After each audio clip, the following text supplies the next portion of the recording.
Hello everyone, I wanted to make a quick video about how to catch legendaries with good stats, or how to soft reset for them.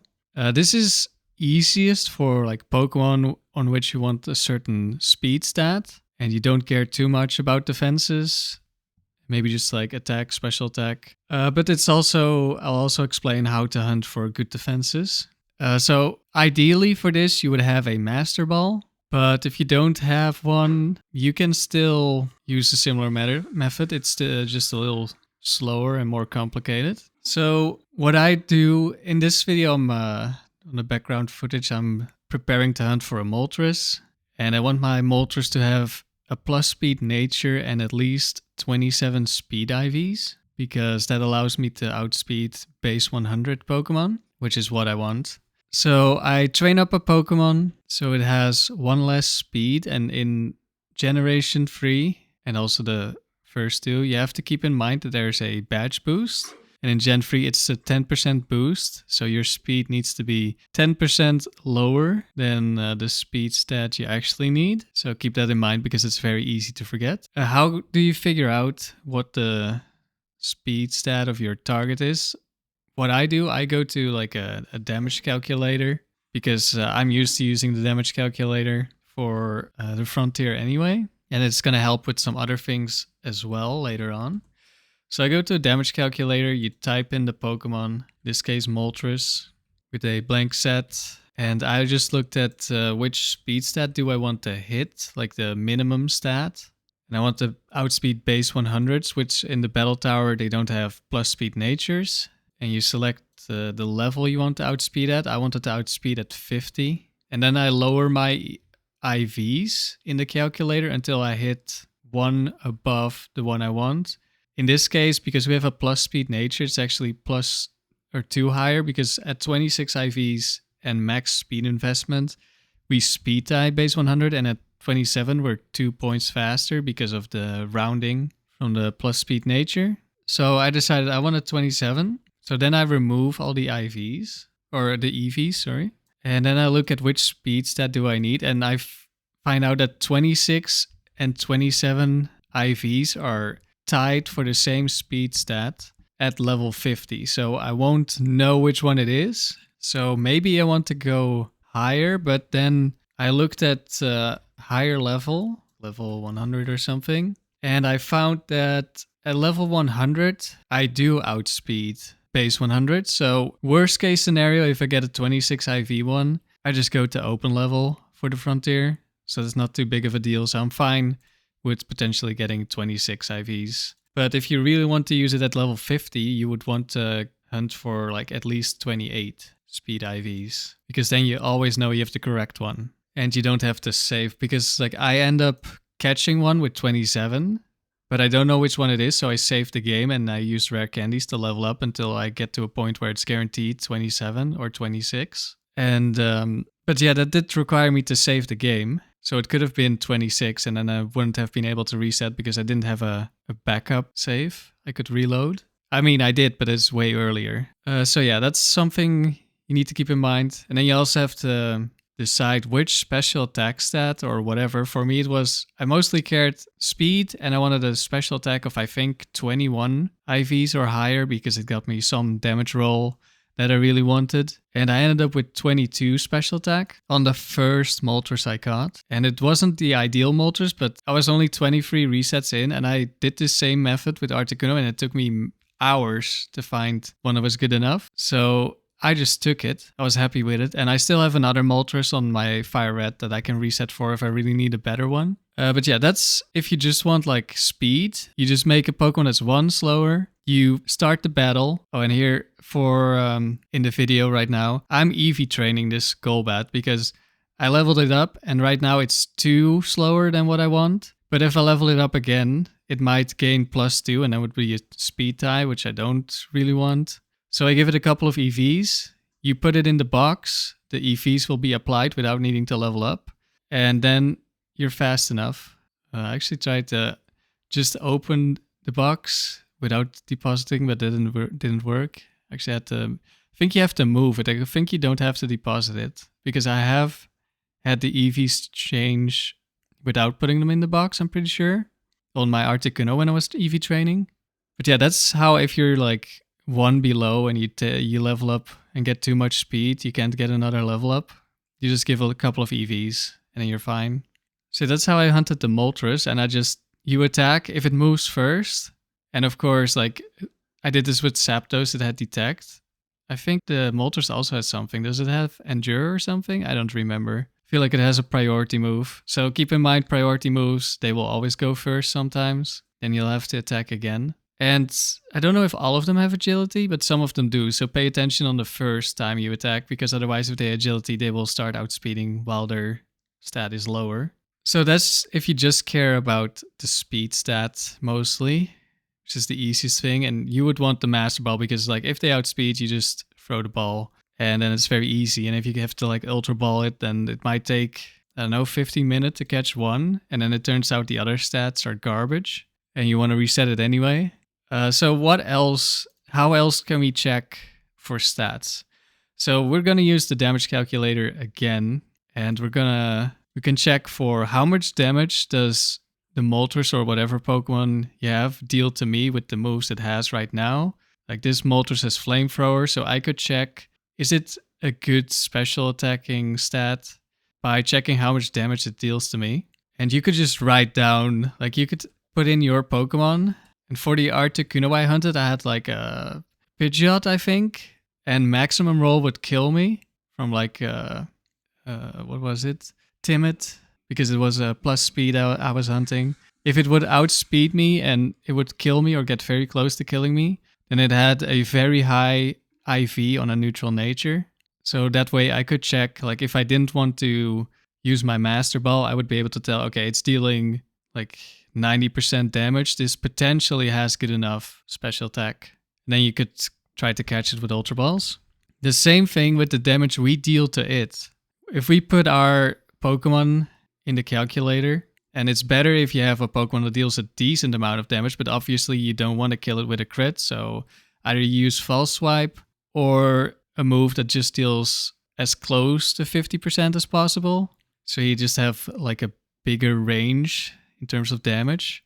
If it's max defense, max HP, you would deal like maximum of 45% and a minimum of 35, whatever. And you deal 35% damage. Then you're like, okay, this could be really good. So I might want to catch this. So that's, if you don't have a Master Ball, that's how I would go about doing that. And you just keep resetting until one of them, in this case, outspeeds me. But if you're like hunting Registeel and you don't really care that much about the speed because maybe you're going to use Curse anyway, like then obviously that doesn't matter. And we just keep repeating. And this is going to take a little while because I'm hunting for a plus speed nature, which is, there's only a couple, of course. There's like 4. And one of them would be minus special attack, which we obviously don't want. So it has, 4 out of 25? How many natures are there? Yeah, I was correct. So it's 4 out of 25 because one is like plus speed, minus speed, neutral nature. And then it needs to be 26 or higher for it to outspeed me, which is like, 6 possible IVs out of 32. So that's a pretty low chance of it actually being fast enough. And then, of course, it's going to need to have good enough stats, which when I was resetting for Articuno, like, I think at some point I was resetting for an hour and I got like one of them that was faster than me. And then it wasn't good enough, so I had to reset. So that hunt took me a couple of hours. And I think I still got pretty lucky. Like, I was just going to show on stream the setup I was doing for that Articuno, and I caught a second ball or a second encounter. On stream, I got it. And of course, I had been resetting before off stream for hours. But that was pretty lucky, I think. And this one was just 23 resets, which was insane. But yeah, you just keep resetting until you find the right one. And then when it's fast enough, you check all the stats in the damage calculator or the IV calculator or whatever you're using. IV calculator would be a little bit easier than the damage calculator, but you can do it in the damage calculator. The one I ended up with was Hasty, which of course is not ideal because I am planning to use this for somewhat stally Pokemon. Protect, Substitute, Toxic Flamethrower. But we don't really need to tank hits directly that often because we're going to be using the Substitute to tank for us. And of course, there might be some situations where if I had a better defense, my Substitute would be able to tank a hit. But it's whatever, it's good enough. I got 30 HP, 17 attack, but I'm not planning to use attack at the moment. But who knows, maybe I want to use Aerial Ace at some point. So we got Hasty Nature, which is minus defense. We got 7 defense IV, so our defense really isn't great. Our special attack is 22. Our special defense is 30 as well, so HP, special defense 30. We're pretty good on that side at least. And then we got 27 speed, which was the minimum. And the Articuno that I caught was 20 HP. It was 30 attack, but it's timid nature, which was the ideal nature for me. The 30 attack is kind of bad in a way because you take more damage from confusion, but doesn't really matter that much. We got 9 defense, which also isn't ideal. We're a little bit cursed on the defense stats apparently when we're hunting legendaries, but we're still plenty bulky with base 100 defense. We got 26 special attack, which was the minimum I wanted for this Articuno, I'm pretty sure. We got 24 special defense, and then we got max speed, which I didn't need. I was hunting for also somewhere close to 27, I think. But I actually ended up getting max speed, which is nice because now we speed tie some things, which otherwise we would have always been slower. So that's always better to have. But yeah, I think that's about it for this video. Maybe if you're ever hunting for a legendary, I hope this is useful for you. Of course, RNG manipping is also a way of doing this, where you just use an app to help you time to get the perfect Moltres or close to perfect Moltres or whatever legendary.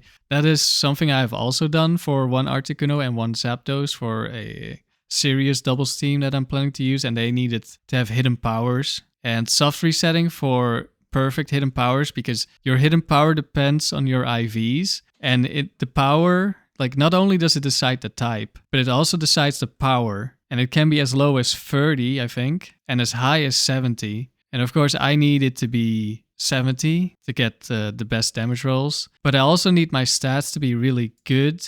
I mean, and generally speaking, I'm not completely sure how it works, but the higher your IVs, the higher the base power, I think. Of course, it depends a bit on which IV is high, and I'm not completely sure how it works, to be honest. But yeah, better stats or good stats with a good hidden power, it's almost impossible to get. Like, it's really not realistic to hunt for something like that. With just soft resetting, I'm not completely sure what the odds are, but it's way rarer than a shiny. And the resets also take way longer.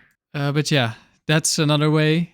And that's, I don't know if you would say easier. These two have been my only RNG manip hunts. And I was terrible at it. It took many reasons. Although I guess the Articuno didn't take that long. I got lucky on that one. The Zapdos took a while though. And yeah, definitely frustrating if you're not good at it. Especially if you get really close a couple of times, which I did. And of course, you might not like the idea of RNG manipping, which is totally valid. And I also don't really like RNG manipping, but like I said, it is basically impossible to get a good or a near perfect legendary with a hidden power that is good and has the base power you need. So yeah, if that's something you're looking for, then RNG manipping is going to be the way. Or Ace, I'm pretty sure. I'm not too familiar with Ace, Arbitrary Code Execution, which is somewhat new to the Gen 3 games. I mean, it's existed for a couple of years, but it's gotten like more advanced in like the last year or last 2 years, where you can just generate a Pokemon into your box with the exact stats you want, I'm pretty sure. Or you can also like talk to this NPC and receive this Pokemon, something like that. I can think you can also create, and you could hunt it like that, I suppose. But that is even more questionable if you don't really like cheating and stuff, or whatever you consider to be cheating. Something that you shouldn't be able to do in the game. Like, the RNG manip is already, in theory, it's the same thing as resetting. You're just resetting. You're just timing it perfectly to get the one you need, instead of just resetting randomly to hope you get the one you want. But yeah, I think that's that's it. If you have any questions, I will link a damage calculator in the description. If you have any questions, let me know, and I hope this is useful in some way. Thanks for watching.